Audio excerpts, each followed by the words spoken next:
Avrupa'da, Amerika'da, Londra'da, Tokyo'da oradaki Hristiyanlar Yahudilerden, sizlerden daha iyi miting yapıyor. Siz İsrail'in suç ortağısınız. Siz İsrail'in suç ortağısınız. Elinizde Filistinlilerin kanı var. İşbirlikçisiniz. İsrail'in Gazze'ye attığı her bombada katkınız var. Hemen şimdi gerçekçi bitiriyorum başkanım. Şimdi bizim konuşmamızı istemiyorsunuz. Ben konuşmamı bitiriyorum ama Sezai Karakoç'un size atfen yazdığı satırlarla bitiriyorum. Onlar sanıyorlar ki biz sussak mesele kalmayacak. Halbuki biz sussak tarih susmayacak.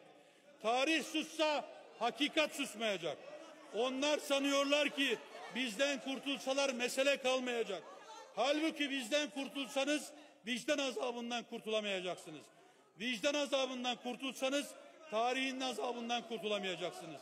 Tarihin azabından kurtulsanız Allah'ın gazabından kurtulamayacaksınız. Hepinizi saygıyla selamlıyorum.